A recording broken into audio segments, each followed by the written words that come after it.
Western nations try to push Libyans to sign a UN-brokered peace deal. They're concerned ISIL is taking advantage of instability in the country. But is the deal being rushed through? And are all sides being represented? This is Inside Story.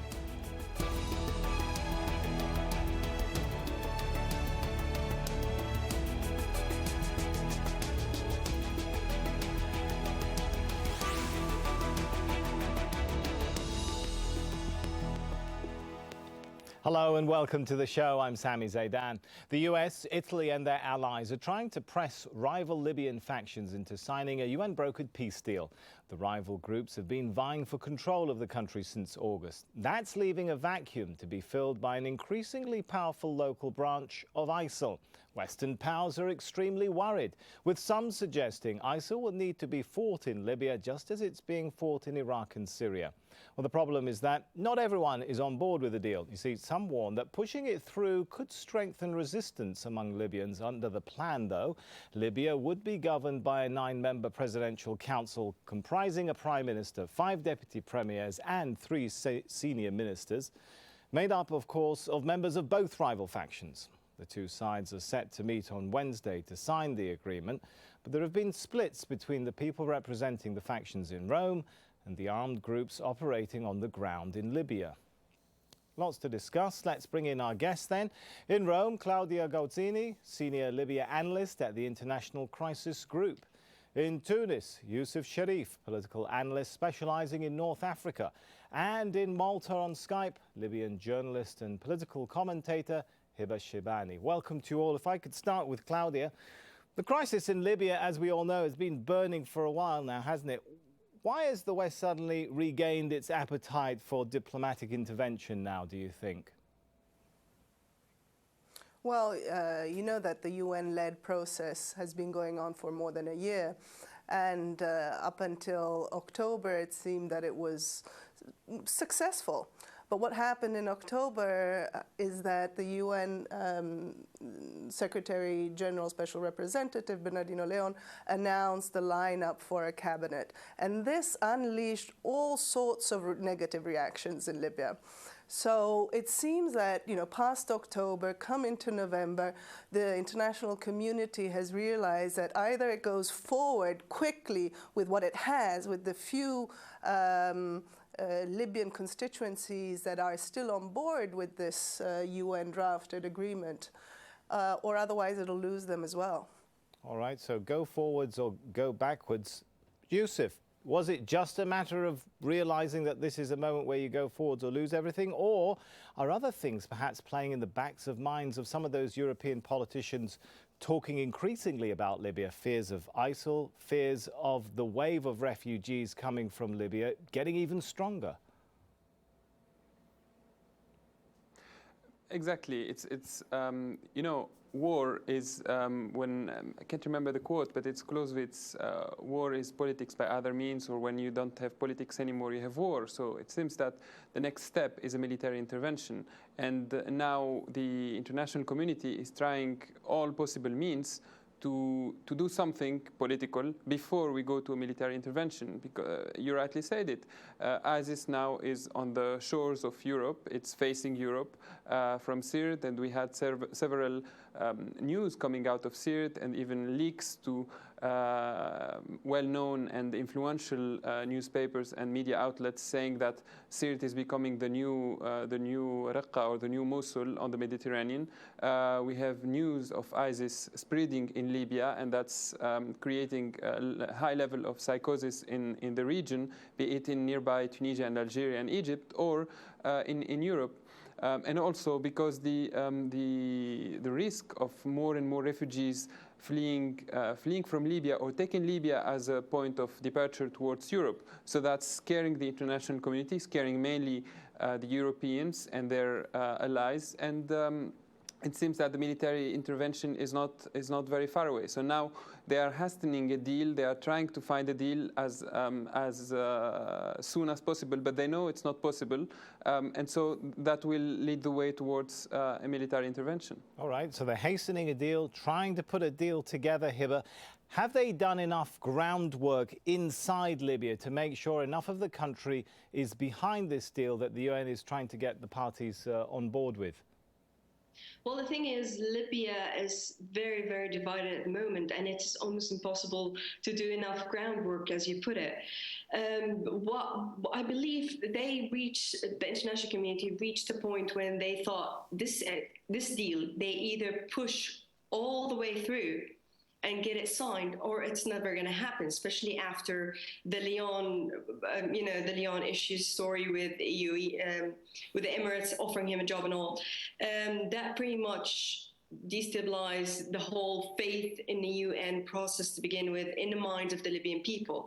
And with the European seeing the ISIL threat increasing on Libyan soil and taking the city of Sirte, for example, as a very strong foothold, they realize they have a very short time. They either act now or they're going to be facing a very, very big danger in the near future. Let me just read, if I may, what Emma Bonino, former Italian foreign minister, wrote as well, along with the head of the International Crisis Group. And they called this deal an irresponsible bet. They go on to say it's likely that the government will have, quote, no control over state administration, including the pivotal central bank. It could trigger renewed fighting for control of the capital. I'm wondering, Claudia, first of all, how much of a unifying figure could someone like Fayez Sarraj be? Fayez Sarraj is controversial not because of what he is or what he represents, but because his name came out of the hat of Bernardino Leon. You know, over and over again, I hear people who are against this agreement, against this government, but they repeat, we have no issues against Fayez Sarraj. He could very well be a great guy, but we have an issue with the fact that this government that is being proposed is entirely the creation of the UN, and I think there is some substance to that. And as I'm glad you referred to the op-ed of Emma Bonino and Jean-Marie Guénaud, because there it's clear that without ground support in Tripoli, and I was in Libya just 2 weeks ago, and I'm sorry, there is very little support in the capital for this. There's very little support in the east for this agreement. Without this, it's really unclear how this government will be able to be seated in the capital. I talked to some HOR members who back the deal. Actually, they're the most aggressive supporters of this agreement, and they admit that there is the risk that they might not be in the capital. But, you know, they brush aside this as a problem. They don't see this as a problem. But hang on, Claudia, how would you respond then to those behind this process would say things, I guess, like, well, there is a presidential council that's made up of representatives from both sides of the divide. Isn't that enough? Well, it's not really, you know, the divides in Libya are multiple. But even if we were to simplify the divisions as a division between HOR supporters and GNC supporters, I mean, we know as a fact that the leadership in these two institutions have refused to hold a formal vote against this agreement, simply because, and this is what I'm increasingly being told, you know, they initially signed on to this process thinking that this would be about laying out a political framework. Right. Since the end of November, they feel that this is they're being asked to vouch for a government, and they don't want to do this. And I don't think that the representatives in the Presidency Council are fully representative of the political divides. Okay, just to simplify for our viewers, to keep everyone on the same page, when you refer to the HOR, that's the House of Representatives, that's one parliament based in Tobruk, and the GNC, the General National Congress, the other parliament based in Tripoli. I'm wondering your perspective, Hiba. Do you think this sort of administration cobbled together in the manner that we're talking about, will they actually be able to take office in Tripoli? Basically, that was a question that we've been asking the UN ever since they proposed this government, how this government is going to operate in Tripoli, how this government is going to be able to control all the different factions, all the different militias on the ground. You have just too many variables. How are you going to control all these? What answer did you get from the UN officials then? Well, basically, the same answer I can get over and over is that the military side of the talk is going to be held on its own. They're going to bring the head of the militias. They're going to talk to them, but I haven't seen anything done like that so far. And I also been told that no, the international community is going to give full support, and not just by the UN officials, but also by European diplomats, European ambassadors. They tell me over and over, no, we're going to give them full support. I keep asking, does that support include military support on the ground? Because this government, to actually take hold of the entire country, it's going to take basically an army to do that. How are they going to get that army? Well, perhaps before we get to the stage of an army, Yusuf, I'm wondering, is it not possible to work out a political process which has at least the backing of the two parliaments? Because some of the statements we've heard from either the House of Representatives or the GNC, they haven't been very positive about this UN-backed deal, have they? No, and even if they were positive, you know, at the root of the problem is the UN and the European players in Libya. They are taking the situation from a very Western point of view. These negotiations, most of them are happening between representatives of one parliament and representatives from the other parliament. And, you know, who are the representatives? They are MPs, usually MPs, I mean, in London or elsewhere in Europe. MPs represent their own constituency, they represent a group of people, and they talk in their name. This is not the case with the ones we have now in Libya. Those who were elected in 2011 to be in the GNC, and part of them were re-elected later, now they don't, most of their constituency is looking elsewhere. They don't have direct attachment to them. Same thing with the ones who were elected who are now in Tobruk, and who were elected last year with around 18% of the turnout. So the ones who are discussing now, they don't have much representativeness and much legitimacy neither, because the GNC's mandate ended a year ago, and the HOR mandate also is ending this year, or ended this year. So the people who are negotiating now do not have anything. All right, I could see there Exactly. that Claudia Exactly. So they wanted don't to have get any in on the representativeness. discussion. Let me give Claudia a chance there. Yeah, when this UN-led process started a year ago, there were supposed to be other parallel tracks. There was supposed to be a political party track and a security track. What's the situation today is that you have only the politicians, the negotiators of the political track, that are agreeing on a deal. The UN over the past year really has made no progress on the security track. There was no dialogue between the warring armed factions, either in Tripoli or nationwide. And only since the arrival of the new Security Sector Advisor, General Serra, an Italian general that was flanking the UN Special Representative, Martin Kobler, has there been slight progress. But we're talking about developments of the past 3 weeks. Without solid agreements between the armed factions in the country or in the capital, it's impossible to think of a government being able to take seat in Tripoli, or to have to have any effect and any control on the security situation across the country. What we at Crisis Group have been saying all along is that you first need to have a deal on security, at least some buy-in by the multiple security groups across the country. And let me tell you again, in the East, there are very many divisions between the security groups. Some are fighting each other, some are allied to one another, but none of them have really said that they're on board with this agreement. The other thing that we've been saying at Crisis Group is that without an agreement on the economic resources and the economic plan for the country, it's, again, impossible for this government to be able to bring together what are currently chains of command within the country's financial institutions that, again, are at war with each other symbolically in their respective boardrooms. So first you need a security agreement, a security track agreement, and an economic track agreement for the political track to be successful. All right, so Claudia, they're clearly not happy with the security and economic track. I still have some questions about the political track, Yusuf. I mean, what do we know about what happens after the formation of this unity government? Is there a date for new parliamentary elections, for new presidential elections? Is there a process? It seems like most of the focus is on other issues of how to arm and finance this government to go straight into tackling ISIL. No, because there is it's impossible to organize any kind of elections now. The country is split in two and is even more fragmented.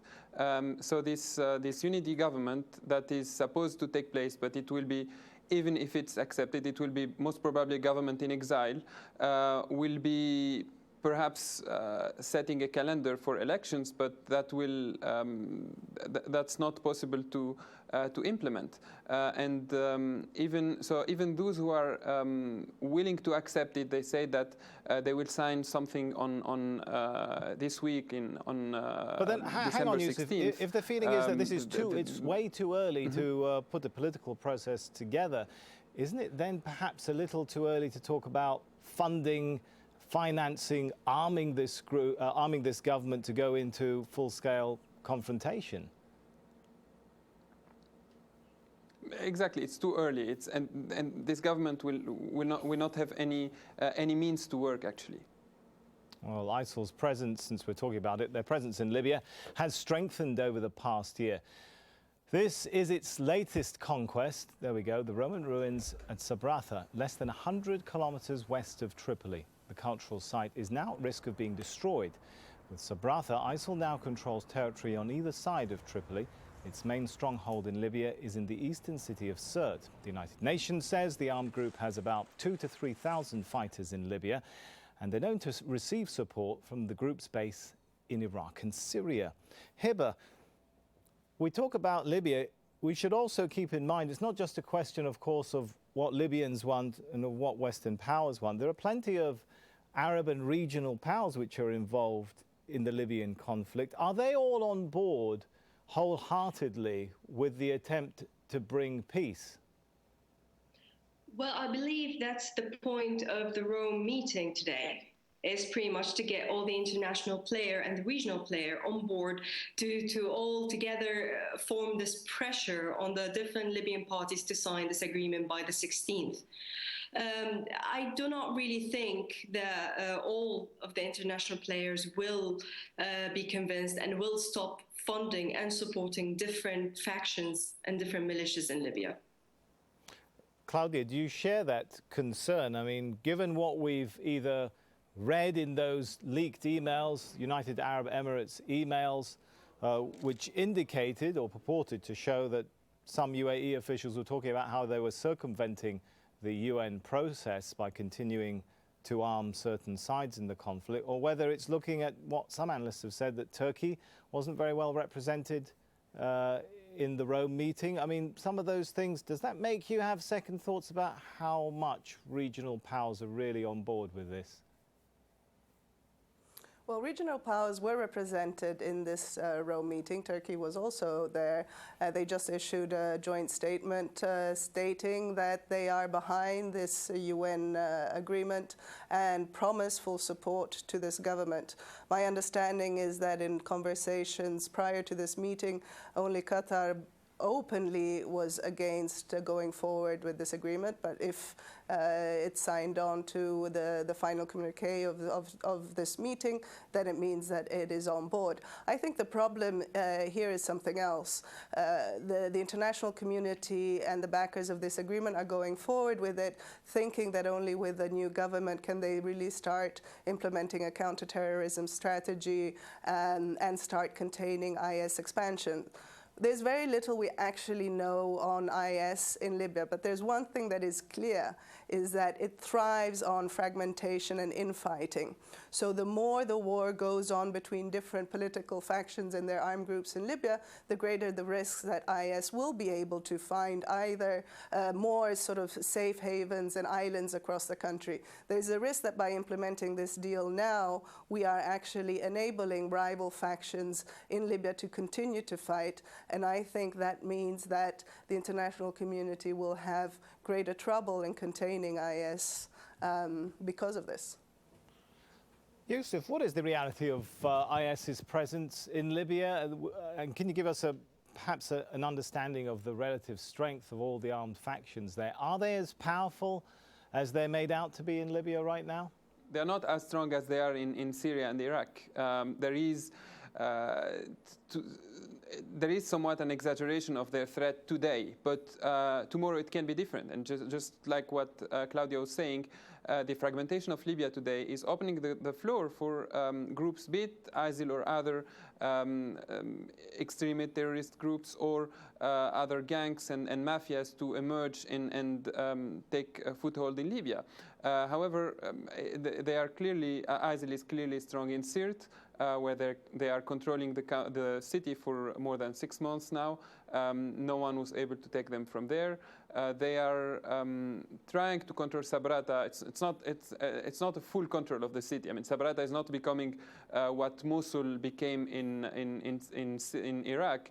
So Sabratha now, ISIL is clearly trying to control the city. Sabratha, as you said, is less than 100 kilometers from Tripoli, but also it's less than 100 kilometers from Tunisia, from the Tunisian borders, and from the Algerian borders. And so.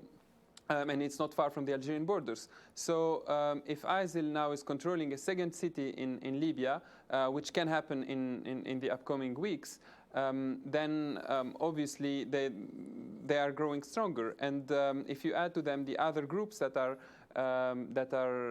strengthening, the country is becoming a real danger for its neighbors. And hence why we have these. As I said earlier, this hastening towards trying to make an agreement, or if it's not a political agreement, then there will be a military intervention. I'm glad you mentioned that point of military intervention. Hiba mentioned it earlier too, didn't you, Hiba? What I'm wondering is, how do you think most Libyans would view military intervention? We've heard some statements from senior figures in Italy and France talking about the possibility of starting a war against ISIL in Libya along the lines a la Syria. Would that be something that most Libyans would welcome, or would that simply leave the country in a sort of Syria-esque situation, very fractured politically speaking country, and Western powers the international powers focused mainly just on ISIL rather than fixing the political problems there? Well, right now it's pretty much the opinion on the ground is divided, like it's divided in almost everything else.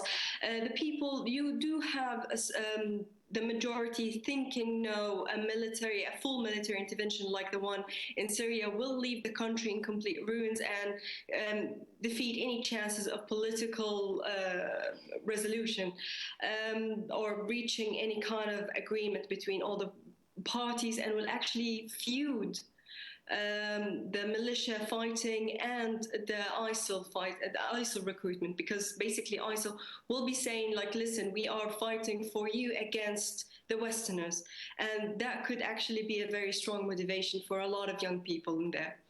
It's really hard. Just one thing we need to keep in mind here is that Libyan people are really, really tired of fighting. So military intervention could not be the best solution, and yeah, it could be necessary to help if this unity government ever sees the light. The Libyan people are really tired of fighting, and if they find one unity body that could actually give promise and deliver on that promise, to take the country out of the civil war, you will find an increased agreement within the Libyan people. Okay, a final one, because I think we've got about 30 seconds left. In 30 seconds, Claudia, what can be done to salvage this unity government? Is there still time or steps that could be taken? We think that the UN has to double up their efforts in security arrangements for Tripoli. The government lineup itself has to open up to Easterners and accept maybe a revision of the names of the government. And these are essential steps to at least try to get more buy-in. All right, we'll have to leave it there. Let's thank our guests for this fascinating discussion. Claudia Gozzini, Yusuf Sharif and Hiba Shibani. And thank you for watching. As always, you can leave your comments and suggestions on our programme page, aljazeera.com, and you can post your views on facebook.com/AJ Inside Story, or tweet us at AJ Inside Story. From me, Sami Zaidan, and the whole team from here. For now, it's goodbye.